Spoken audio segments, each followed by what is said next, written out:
Comment fixer ses tarifs quand on débute dans le conseil en images? Cette question, c'est Jenny qui me l'a posée et je te remercie infiniment de l'avoir posée, Jenny, car c'est tout le sujet de cet épisode 97. D'ailleurs, si toi aussi, tu as des questions comme celle-là qui te hantent, qui tournent dans ta tête et pour lesquelles tu ne trouves pas de solution, alors viens me les poser, que ce soit en commentaire ici ou alors directement sur Instagram ou sur LinkedIn. C'est toujours avec plaisir que j'accueille vos questions, car grâce à vous, ce sont les épisodes de podcast les plus utiles. Alors, comment est-ce qu'on fixe ces tarifs quand on commence? Je suis sûre que vous aussi, vous vous êtes posé la question, que vous vous la posez peut-être encore. Tout d'abord, je voudrais vous dire que c'est tout à fait normal. Quand on débute une activité de conseil en images, on est d'abord affairé à apprendre la technique, tout ce qui concerne les méthodes de colorimétrie, de morphologie, d'accompagnement des personnes. Et on se pose assez rarement la question de l'entrepreneur, c'est-à-dire tout ce qui va concerner le service, l'offre et bien entendu le tarif. Pourtant, c'est une question qui est naturelle et qui va venir assez rapidement une fois que vous aurez terminé votre formation en l'occurrence.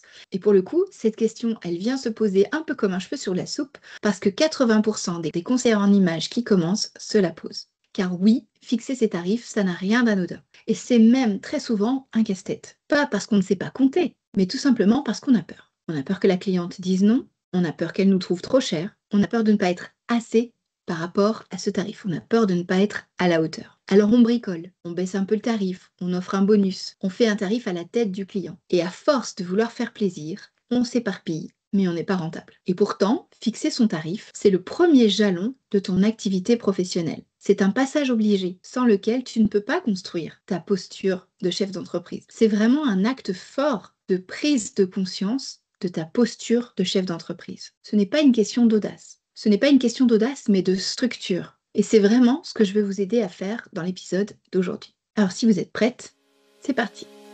Bonjour et bienvenue dans le podcast Happy Personal Shopping. Je suis Maïté Despréaux, bulle de mode, mentor business spécialisée dans l'accompagnement des conseillères en images et personal shoppers débutantes. Forte de plus de 15 ans d'expérience comme personal shopper, j'ai le plaisir de vous guider pour vous lancer dans cette activité passion. Dans ce podcast, nous aborderons 4 grandes thématiques pour vous aider à démarrer et à exercer sereinement. Première, la stratégie et l'organisation. Des conseils pratiques pour développer votre activité tout en préservant du temps pour vous. Deuxième, l'état d'esprit entrepreneurial. Je vous donnerai les clés indispensables pour bâtir une entreprise solide et durable. Troisième thématique, le savoir-faire métier. Tout ce qu'il faut maîtriser pour asseoir votre expertise et devenir une véritable professionnelle. Et enfin, les inspirations, des idées en matière de business et de style pour nourrir votre créativité, enrichir vos connaissances et mieux accompagner vos clients. Si tout cela vous plaît, alors commençons tout de suite avec l'épisode du jour. Bienvenue dans ce nouvel épisode du podcast Happy Personal Shopping. 97 les amis, on arrive bientôt au 100. Je vous réserve une magnifique surprise pour le numéro 99 déjà et pour le numéro 100. Alors soyez au rendez-vous. Pensez à vous abonner dès maintenant pour ne pas manquer ces épisodes dès leur sortie, le jeudi 6h du matin chaque semaine. Revenons au sujet du jour. Votre tarif, quand vous vous lancez, c'est souvent un casse-tête, comme on l'a dit. Parce que quand on démarre, on y pense tout le temps. On regarde ce que font les collègues, on compare, on hésite, on se demande, est-ce que je suis trop cher? Est-ce que les gens vont vraiment payer ça? Et si personne ne réservait? Et on cherche ce fameux bon prix, un prix qui soit à la fois juste, attractif, confortable et bien entendu rentable. Mais en réalité, au-delà de ce chiffre, ce qu'on cherche, c'est avant tout à se rassurer. On espère en effet qu'en trouvant le bon tarif, tout deviendra plus simple, que la cliente dira oui, que la vente se fera sans tension. Mais le tarif, vous savez quoi? Ce n'est pas la vraie question. Le vrai sujet, c'est toutes les peurs qui sont derrière. Et vraiment, je tiens à vous redire à quel point c'est normal, quand on débute, d'avoir ces peurs et de se poser la question de ce fameux tarif. Poser votre tarif, c'est un passage obligé, comme je vous le disais tout à l'heure. C'est par là que vous allez signifier votre volonté d'agir en tant que chef d'entreprise. Parce que votre tarif, c'est vous. Et parce que c'est vous, eh bien c'est ça qui fait que c'est difficile de l'évaluer. Parce qu'en vendant votre service, c'est vous que vous vendez. Et donc le fait de mettre un tarif, c'est quelque part évaluer votre légitimité à exercer ce métier. Et c'est ça qui rend les choses très difficiles. Poser son tarif, c'est donc un passage obligé, et c'est grâce à ça aussi que votre service va pouvoir prendre forme, qui va devenir tangible. Et c'est là que vous allez passer de passionné à professionnel. Donc c'est un vrai cap dans votre parcours d'entrepreneur et je voulais juste vous féliciter tout d'abord d'en être à cette étape-là. Parce que comme je vous le disais, c'est vraiment un jalon de votre parcours en tant que chef d'entreprise. Mais forcément, le revers de la médaille, c'est que c'est aussi un moment où il y a toutes les peurs qui ressortent. Parce qu'un tarif, encore une fois, ce n'est pas qu'un nombre. Ce n'est pas seulement ce que vous allez gagner, mais c'est ce que vous allez oser affirmer. Alors, parlons plus précisément des peurs qui se cachent derrière un tarif. Pour moi, il y a 5 peurs majeures, allez, peut-être une 6e. La première peur, c'est la peur d'être rejeté. Ça veut dire quoi? Ça veut dire qu'au moment où vous allez annoncer votre tarif, vous allez tout de suite imaginer que votre cliente va froncer les sourcils. Et pour éviter ça, surtout, vous allez prendre les devants et avant même qu'elle ait eu le temps d'évaluer la question et de vous répondre, vous allez baisser votre tarif. C'est classique et c'est là que vous vous retrouvez à faire des remises à tire-larigot et que vous ne vendez jamais votre service au vrai prix que vous aviez noté dans votre carnet. Il y a, deuxième point, la peur de décevoir. Car ce que vous voulez, c'est qu'on vous aime, c'est qu'on vous dise oui. Alors vous allez rajouter des bonus, vous allez faire des petits efforts. Et à la fin, à force de se plier en 4 pour faire plaisir, vous allez être épuisé et vous n'allez pas forcément être rentable. Parce qu'à force de faire des promos, vous n'allez jamais vendre votre travail à sa juste valeur et vous n'aurez donc pas la rentabilité qui va avec. Troisième peur, la peur de ne pas être légitime. Oui, vous vous comparez. Vous le savez que c'est pas bien, mais vous le faites quand même. Vous allez voir ce que font les collègues sur votre territoire géographique. Vous regardez les autres conseillers en images qui sont peut-être plus installés ou en tout cas plus visibles. Et vous vous dites, non mais moi je ne peux pas demander ça, je débute. J'ai pas la même expertise, j'ai pas la même expérience. Oui, c'est vrai. Mais c'est pas parce que vous débutez que vous n'allez pas aider la personne. C'est pas parce que vous débutez que vous n'êtes pas doué pour le faire.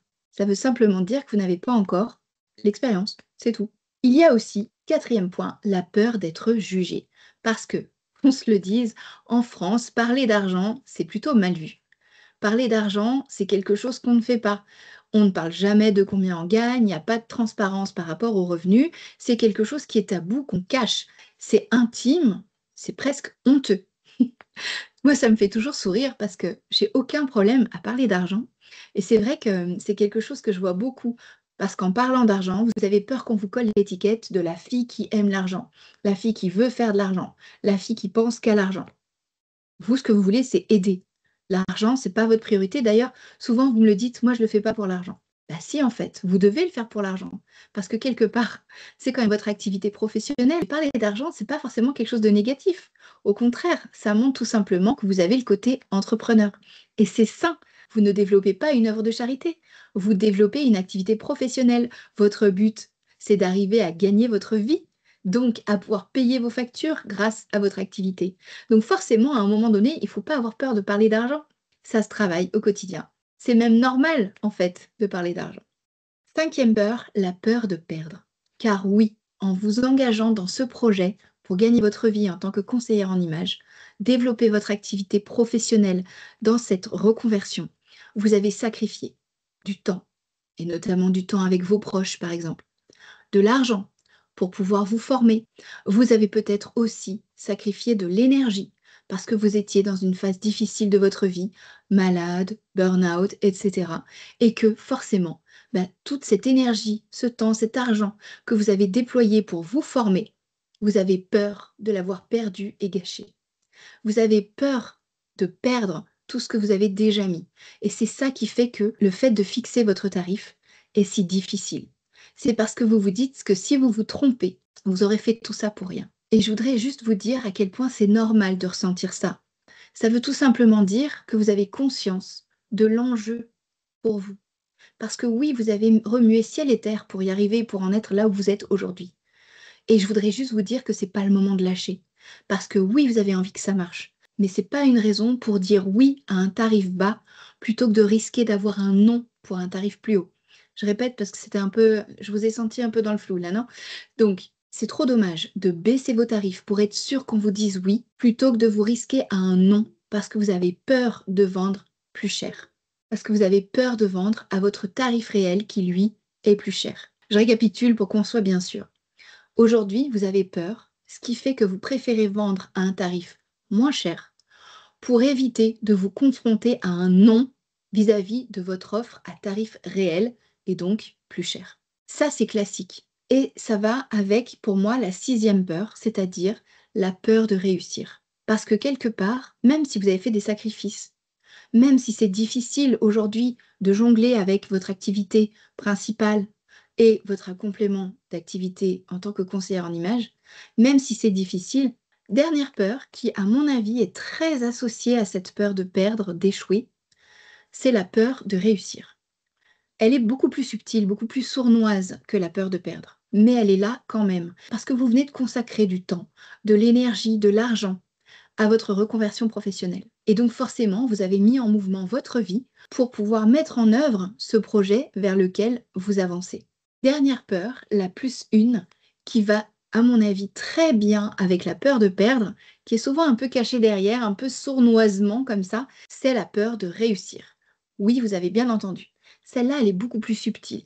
Elle est beaucoup plus sournoise. Parce que si jamais vous donnez un tarif et que les gens en face acceptent, eh bien, vous vous exposez à devoir assumer cette posture de professionnel que vous voulez avoir. Ce qui fait que parfois, c'est même plus effrayant de réussir que d'échouer. Vous me suivez? Bref, ce que je voulais vous dire aujourd'hui, c'est que toutes ces peurs sont normales. Ça ne veut pas dire que vous n'êtes pas prêt. Ça veut tout simplement dire que vous êtes en train de grandir. Ça veut tout simplement dire que vous avez conscience de l'enjeu, que vous êtes en train de mettre les places dans le bon ordre. Donc, réjouissons-nous. Cette peur de fixer ses tarifs, ce doute qui vous habite aujourd'hui à fixer vos tarifs, c'est simplement une marque de votre progression. Alors, félicitations. Bravo d'en être là. Parce que comme je le disais, c'est le premier jalon de votre vie en tant que chef d'entreprise. C'est une étape clé. Et grâce à cette étape, vous allez pouvoir apprendre à vous positionner. Car oui, le tarif, ce n'est pas une barrière du tout. C'est plutôt une fondation. C'est là-dessus que vous allez construire votre Lego. Et donc cette fondation, on n'est pas là pour parler d'argent en fait, même si on parle de tarif. On est là pour parler de vous, on est là pour parler de la valeur que vous allez accorder à votre métier, de la manière dont vous voulez travailler et du respect que vous voulez instaurer dans la relation avec votre cliente. Ce tarif que vous recherchez, il parle de vous. C'est pour ça qu'un tarif mal posé, c'est une entreprise qui s'essouffle. Et c'est pour ça qu'un tarif assumé, c'est une activité qui s'ancre et qui va vous permettre de grandir. C'est pour ça aussi que cette question du tarif revient si souvent. Car encore une fois, ce n'est pas une question de chiffres, mais une question d'alignement. Comment faire pour fixer vos tarifs sans vous tromper, sans vous mentir et surtout sans vous trahir? Voici les 3 étapes fondamentales qu'il va vous falloir traverser pour pouvoir poser votre tarif avec confiance. La première chose que vous allez devoir faire pour pouvoir fixer votre tarif avec sérénité, c'est de tout d'abord vous reconnecter à la réalité du métier. Ça veut dire quoi? Ça veut dire qu'avant de penser au prix, il va falloir voir qu'est-ce que ça implique que vous travaillez, le temps que vous passez, l'énergie que vous donnez, la transformation que vous offrez, même si pour vous elle est naturelle. Parce qu'un tarif, c'est aussi un cadre. Ce cadre, il doit protéger votre énergie, votre passion. Et c'est ce qui va vous permettre de durer sans vous épuiser. La deuxième étape pour pouvoir assumer votre tarif avec confiance, c'est de vous détacher du jugement des autres. On en a parlé, ça fait partie des peurs. Mais fixer son tarif, ce n'est pas chercher l'approbation. Parce que vous n'avez pas besoin que tout le monde vous dise oui. Ce que vous voulez, c'est que les bonnes personnes vous disent oui. Celles qui comprennent ce que vous faites, celles qui respectent votre temps et celles qui vous écoutent avec confiance. À partir du moment où vous comprenez que donner votre tarif, ce n'est pas convaincre, mais c'est choisir, à ce moment-là, tout va changer pour vous. Vous n'êtes plus dans la peur du rejet, mais vous êtes dans la recherche du bon oui. Le bon oui, c'est vraiment le oui qui est formulé par la personne que vous rêvez d'accompagner et que vous aimez accompagner. Troisième étape, pour pouvoir fixer vos tarifs avec confiance, c'est de vous positionner comme une professionnelle, même si vous débutez, même si vous êtes encore en cours de formation. Car être débutante, ça ne veut pas dire qu'on n'est pas légitime. Ça veut simplement dire que vous êtes en phase d'apprentissage. Et ce n'est donc pas une excuse pour vous rabaisser et pour vous brader. Ce n'est pas une excuse pour vous rabaisser et vous brader. Vous pouvez être professionnel dès aujourd'hui. Si vous posez un cadre avec clarté, si vous savez ce que vous proposez, et que vous assumez de dire « voici comment je travaille et voilà ce que ça comprend », ce n'est pas le nombre d'années qui va créer votre légitimité, c'est votre clarté, c'est la clarté de votre posture.